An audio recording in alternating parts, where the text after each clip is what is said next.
Hi, I'm John. It's scripture time. I'm reading the book of Deuteronomy, chapter 11 from the King James Bible. And I got Zoe here helping me out. Therefore, thou shalt love the Lord thy God and keep his charge and his statutes and his judgments and his commandments always. And know ye this day, for I speak not with your children which have not known, and which have not seen the chastisement of the Lord your God, his greatness, his mighty hand, and his stretched out arm,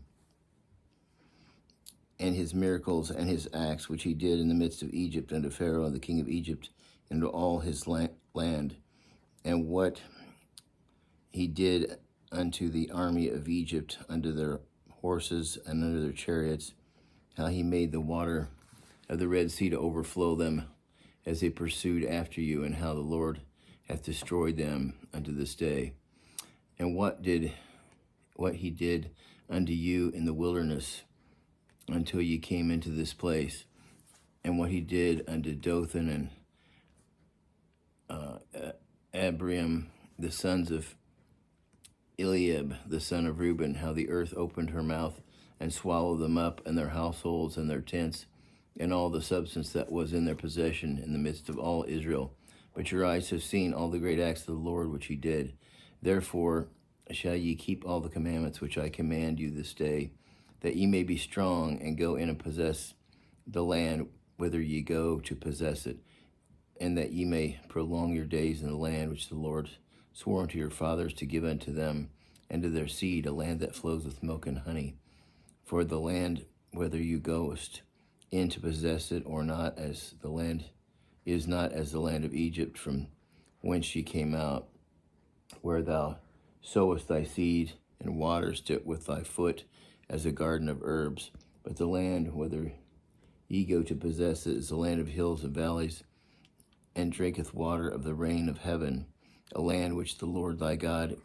careth for. The eyes of the Lord thy God are always upon it, from the beginning of the year until the end of the year.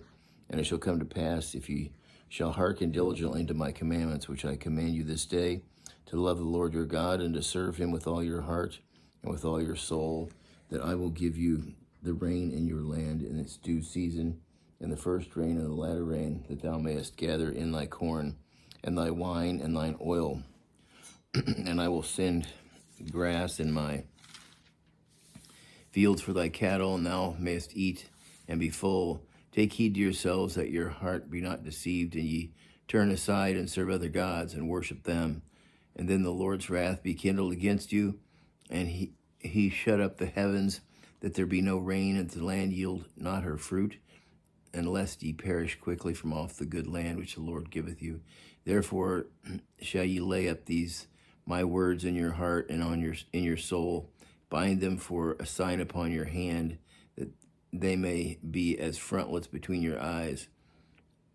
And ye shall teach them to your children, speaking of them when you sittest in thine house, and when thou walkest by the way, and when thou liest down, and when thou risest up, and thou shalt write them upon the doorposts of thine house and upon thy gates, that your days may be multiplied in the days of your children, and in the land which the Lord swore unto your fathers to give them, as the days of heaven upon the earth. For if ye shall diligently keep all these commandments, which I command you to do them, to love the Lord your God, to walk in all his ways, and to cleave unto him, then will the Lord drive out all these nations from before you, and you shall possess greater nations and mightier than yourselves. Every place whereon the soles of your feet shall tread shall be yours, from the wilderness of Lebanon, from the river Euphrates, even unto the uttermost sea, shall your coast be. There shall no man be able to stand before you. For the Lord your God shall lay the fear of you and the dread of you upon all the land that ye shall tread upon, as he hath said unto you. Behold, I set before you this day a blessing and a curse. A blessing if ye obey the commandments of the Lord your God, which I command you this day, and a curse if you will not obey the commandments of the Lord your God, but turn aside out of the way which I command you this day, to go after other gods which ye have not known. And it shall come to pass, when the Lord thy God hath brought ye into the land whither thou goest to possess it, that thou shalt put the blessings upon Mount Gerizim and the curse upon Mount Ebal. Are they not on the other side of the Jordan, by the way where the sun goes down, in the land of the Canaanites, which dwell in the champaign over against Gilgal, beside the plains of Morah? For ye shall pass over the Jordan to go in to possess the land which the Lord your God giveth you, and ye shall possess it, and dwell therein, and ye shall observe to do all the statutes and judgments which I set before you this day. And that's the end of chapter 11. Until next time, God bless.